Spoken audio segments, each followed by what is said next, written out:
actually offered the solution, but Trump was against it. What would you say the solution is? The solution is to have an Arab state to govern them, basically, and why? Why is that? Why is that? Because it didn't start on October 7th. It didn't start on October 7th. Yeah, but this is where we're going to disagree. Okay. So, I look at things in the term of right and wrong, sure, and just and unjust, not oppressor or oppressed. A different worldview that could be on the left, not saying you are, would say, hey, the people of Gaza. Yeah, I voted for Trump, by the way. No, I'm not saying that. For sure, great. We just might not agree on this issue. The people of Gaza, some people would say, hey, it's been a bubbling up problem. We're going to justify what's happening on October 7th. We look at that and we say it's never acceptable to go and kidnap and to go cut throats, unprovoked, unprompted. Sure, it's against international law. And I believe that Israel as well, like where they did a lot of things that were against international law as well. Well, I don't quite know what that would mean, but yeah, I mean... War crimes. Such as mass people. Yeah, man, it's just, again, I don't want to keep going in circles, but it's like, I can't see a single instance of Israel going out of its way to kill civilians. You don't see it in a single instance of what? Israel going out of its way to kill civilians. I see Israel going out of its way. So you don't believe what they've done is genocide? No, of course not. Because, all right, let's get our terms. Let's just go, what is genocide? A genocide is mass a certain group because of their ethnicity, race, or culture or religion. So was October 7th a genocide? It wasn't a genocide, no. By your own definition. Yeah, let me tell you why. Because the ICJ now is investigating Israel. They're not investigating Hamas for genocide, if you know that. Who? The ICJ? Yeah, the ICJ is anti-Israel, has been for a while. Oh, okay, yeah, sure they are. Why do you say that? Well, because they're funded largely by Arab They're funded monarchies. by who? Funded by who? Hamas? Like by Qatar and Saudi Arabia and by very wealthy Gulf dictatorships. But I just hold on. You're trying to say that Hamas was not investigated for what happened on October 7th? Hamas is not being investigated by the ICJ of doing a genocide. Yes, that is correct. Have you watched the videos? I have watched the videos. And Yeah, I feel like you saw. Did you see the one where when they were laughing? You saw that one. Sure. I think Hamas. What they've done was barbarism. I think they're How is it not a group. war crime then? I think Hamas is a terrorist group. I really think they are. But that doesn't justify what Israel has done so far. That's all I'm saying. Well, again, there's two separate things, but everything Israel did was in October 7th. You believe that the Mossad, for example, is one of the biggest agencies in the world. It might be even better than the CIA, right? Yes and no. I don't think they're nearly as effective as people think they are, and I can prove it to you. But let me just prove my point, please. So what I'm trying to say here is that basically the Mossad knew about the attack from Hamas because they only had like Chinese bicycles, bikes and stuff like that to go in. So what I think is that basically the Mossad, they knew about this attack because Hamas basically is Israel's biggest asset. If Hamas wasn't there, they would have not killed anybody. So I think I just want to make sure I understand your argument. There's one part of the argument is asking, did Israel know? And was there a stand down order? I asked that question, never gotten an answer. You're going a step further. We don't have proof. And hypothesizing that the Mossad, which is their CIA, wanted it to happen. Yes. Okay, I think that's insane. Why do you think it's insane? So you think that Mossad, which are Jews, wanted 1,300 Jews to die? They didn't know that 1,300 people would die, but they wanted to see something so that they can be able to actually attack Palestine.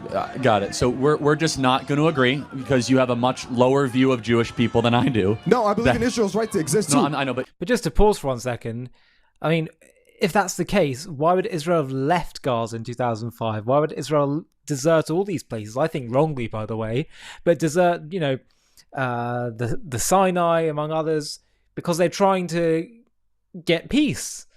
So you're saying, well, now they're having these attacks so they can go back and take it back. I'm sorry, it doesn't work with Israel's prior actions.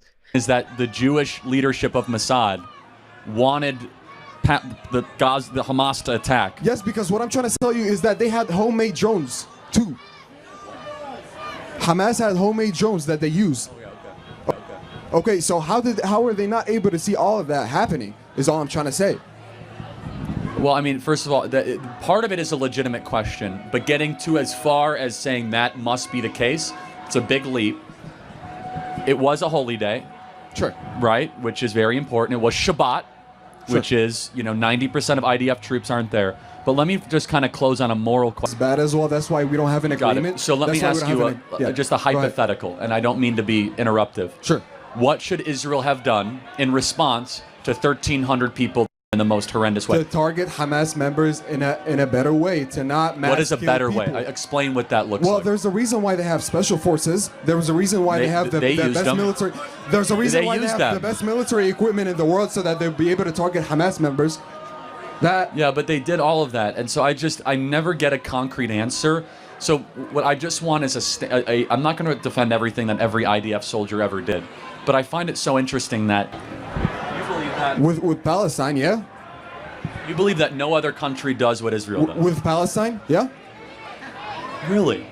Yeah. Who else? Or the North Korean open air concentration camps? Well, basically, Or- they didn't commit genocide. Yeah, it's They didn't want ethnic But cleansing. let me just close with this. Right. And this is not your. What's your name? Yusuf. Yusuf, this is not your fault, but it is an intentional provocation, and I find it to be repulsive, not you, but generally, the overuse of the word genocide. Because when you keep on using genocide, you're basically trying to cheapen actual genocides that have happened the last 100 years. Why would I have to cheapen it? I still believe that there are other genocides that happen too. So you think so you think if I say but, that I it's mean, a genocide, I just want to make sure I understand this. You think that Israel's intentionally trying to kill as many people of Gaza as possible? Yes. Well, they're not doing a great job of it because the population keeps on going up. Well, yeah, they 50,000 so far. I don't trust any of the numbers of the international community. Okay, sure. But if it was really their goal to kill as many people of Gaza as possible, why doesn't Israel just bomb and kill them all right now? Because basically all the world is going to be totally against it, which they are. But it gets to a point. That's all I'm trying to say. Like how you want to say that? Why wouldn't they just nuke Gaza? Is what Yeah, you're why trying not? to say? Because they actually have tried. They have done their best to. So here's some facts. They wouldn't be able to They justify drop that. leaflets before they bomb. They do medical emergency surgeries for people of Gaza every single day, all throughout Okay. Israel. They are saving people's lives of Gaza every day. And they bomb churches too. Do you know that? Yeah, and I actually spoke out against it. Yeah. Yeah, and I don't know. One time you've said that the Jews have never been ruled peacefully under the Arab rule. Well, I asked for an example of that. Yes, Yeah. there Can are you- a couple. Okay. I think the Jews in this audience wouldn't trust Muslims to govern them.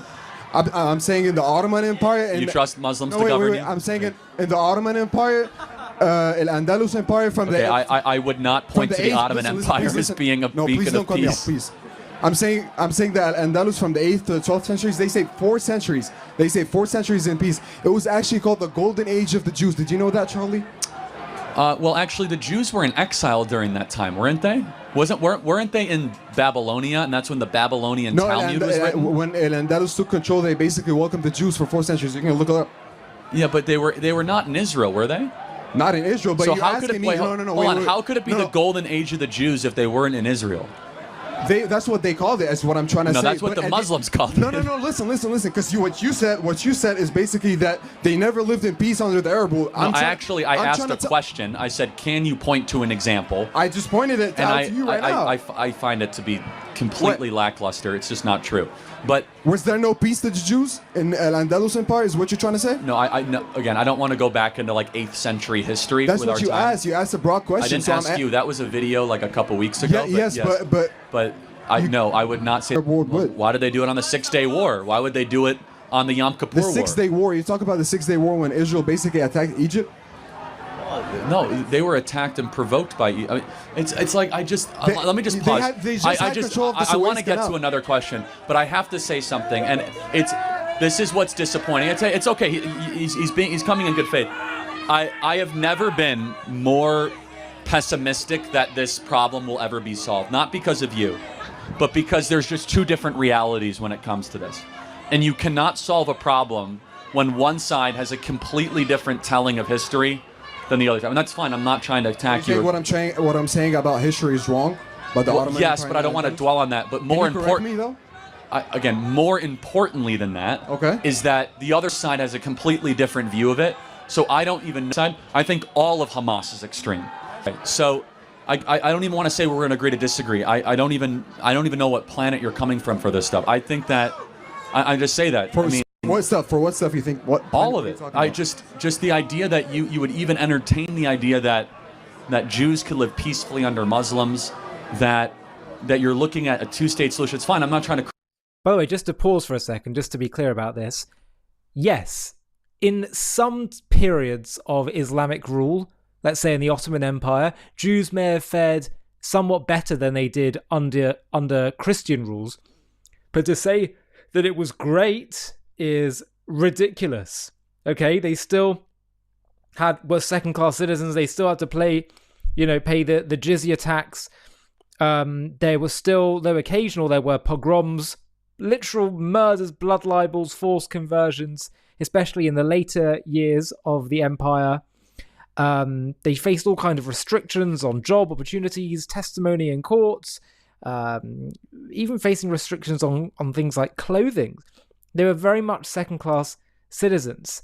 And there's also been times when Jews faced extremely bloody massacres from Islamic rulers and persecutors. So let's just be clear that the notion that Jews, they'll be absolutely fine under Islamic rule is, you would be clearly holding the Jews in contempt if you genuinely believe that.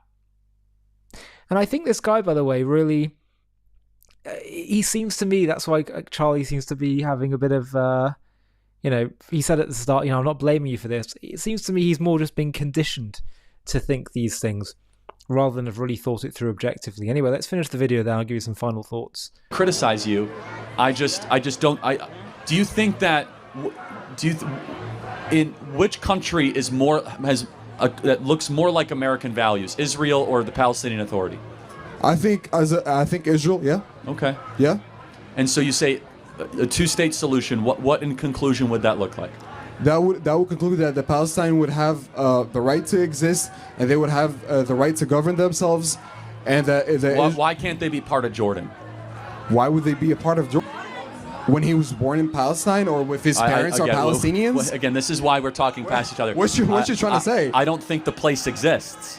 What? Because it doesn't. It's called Judea and Samaria. It's not called Palestine. You don't believe that Palestine have the right to exist? No, everyone has a right to exist. Show me where it is. It's a non-existent place. Okay, yeah, I don't think we're gonna. That's why we're on inside lament. All those previous wars, security checkpoints, displacement were caused because they chose to go to war against the Jews, not because the Jews provoked them. They were trying to kill the Jews even before there was an Israel. You see, we have a different reading of things. Did you have the 2021 war, 2014? Yes, of course there were little skirmishes, but nothing. And he went out against it. It was very poor form of Charlie to go out just at the start of Israel's war, given his level of platform, to context about why Israel was going in there. He didn't bother to get his information first, and it seemed to me like he was kind of appeasing a growing anti-Israel right-wing grassroots base. Now, I say that because, of course, we're seeing here, and we've subsequently and previously seen Charlie be really, really on illogical prejudice. And you can see that he's clearly realizing that. And it's good to see that he's come back to much of Israel's cause. And while I might not agree with him on every point, so much of what he said here, I think, is true and fair. And he's really doing a really, really good job of making the case for Israel and so. Ladies and gentlemen, it is Tall, the Traveling Clat, here with some somber, very horrible video. No jokes, no funny intro this time, and I think it's important that we all listen to him, considering what he went through. And I got just a quick excerpt that I saw on social media I wanted to react to. They were murdered in cold blood, bare hands. They used to tell me, doesn't matter. I mean, literal, torture. They made you watch it? Yeah. I saw sexual assault with female hostages. They shaved the men's heads and private parts. Yes. This is true. Do you know why? I think they thought maybe it amused them or, humiliated. I felt humiliated. They discovered one of the guards liked back rubs. The exchange was that he will get a massage every day and he will bring us some more food. Sometimes the water tastes like blood, sometimes like iron, sometimes it was so salty that you could not drink it, but you don't have anything else. And the others are fighting for those left behind while still in their own. Everything that they say, because they've been circulating, but I haven't had a chance to watch the entire thing. But go watch the entire thing. That's first and foremost, the most important thing. But they don't get justice. They don't get the world standing up. Because he can amplify his voice on this show that he'll get a new wife and kids. Remember the sexual assault. Remember the violence. Remember the horror. Don't forget it. Keep these stories alive. We need to remember the evils that Hamas and the Palestinian people instilled on us, and hold that dear to your heart, and never ever forget it. Ever. Remember who the real Nazis are today. Remember. Don't forget. And definitely don't forgive. Thank you guys so much for watching the channel, and I'll see you in the next one. Goodbye. If you believe in my content and want to support me, just know your help is needed. Golfers reclaim their lives. Ladies and gentlemen, your favorite Zionizer, white colonizer, tall, the traveling clad, coming to real BBC.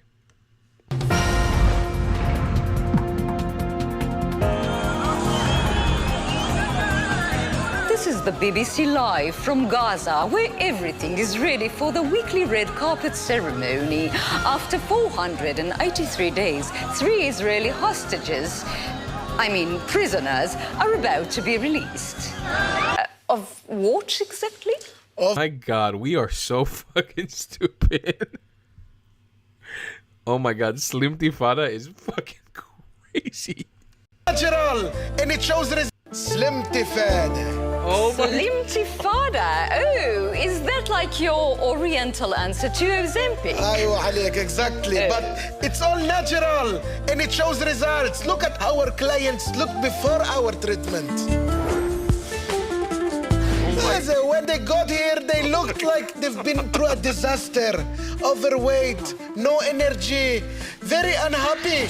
But look at them now, thin, calm. It's like they've lost 10 years. In only 15 months. What is your secret? Well, the most important thing is nutrition. At Slim Tifada, we say, you are what you don't eat.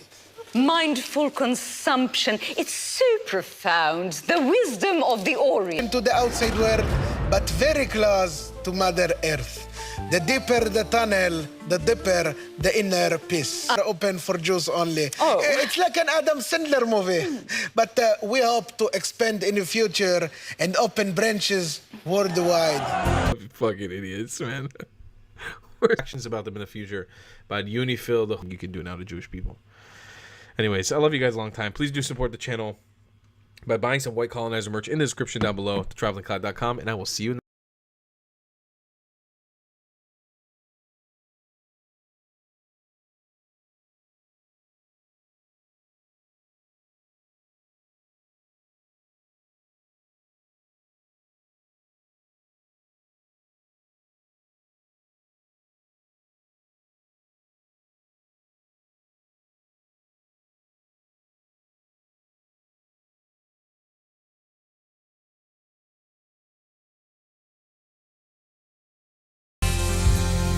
Cybersecurity is extremely important to our patients. Into this country if they, and I quote, endorse or espouse terrorist activity or persuade others to do this. The deportation was started before that lawsuit. Defending an individual who has espoused the destruction of this country, the destruction of the state of Israel, the destruction of Jews, and has taken actions in furtherance of the same. You've also said that investigating the 60 clear that OCR has a very important. You said that's just weaponizing. Stern is the most fucking Jewish name I've ever heard in my life. What kind of fucking Jew are you? You don't speak for me. Get Mahmoud Khalil out of this country. Brainwashed liberal left side of the aisle. You're so brainwashed. And I'll see you guys in the next one. I love you a long time. Goodbye, class. If you believe in my content and want to support me, upgrade to Dove Men to get skin that feels high. Aim for its merits, okay? So anyways, you know, there's a lot of good video games that come out, and I really don't talk about them much because general pattern, a little bit of me lie. Somehow it got hit up, ladies and gentlemen, but if you want to help support the channel and want more content like that, this is a great way to support it. Dread, but like this game, ladies and gentlemen, God, let me dig out that. Yeah, this is how old the game is, boyos. It's from the Wii U. Tons of side stories. We're talking about tons of fights. We're talking about tons of interesting things to go out and do. 15 different things, literally in like the first hour and a half of a lot of those Xenoblade Chronicle games on the Nintendo Switch. And I'll be real, I think developers from Nintendo, like the fact that Legend of Zelda, which produces amazing games, mind you, absolutely amazing titles, you know, they get a lot of praise. Pokemon's Game Freak, they get a lot of praise out of nowhere, and I feel like Pokemon produces some of the biggest fucking dog shit out of nowhere in modern Nintendo gaming. But they get like Nintendo Switch experience it. Basically, you do an actual like storyline, but you're living a life in another world. And that if you want to experience the amount of blow up that it's had is insane, okay? It used a generation. However, it's kind of bullshit to say it. Obviously, Rockstar produces games, I would say, pretty much with overwhelming support produced in their entire history, in my opinion. The game, meaning I did every single thing. Now, granted, some of you will watch this and be like, Muda's not a real gamer, he's a fucking Amazon Prime delivery driver. And if you dare say tourists, goddamn delivery hijack, standard parts to it, like, why am I so excited about a goddamn remake, Muda? I've already played these games. I think for a lot of new gamers who have never played the beauty of Metal Gear Solid 3, it's probably a franchise that you've never played before and experience it for the first time. They've actually re-injected old content, unchecked content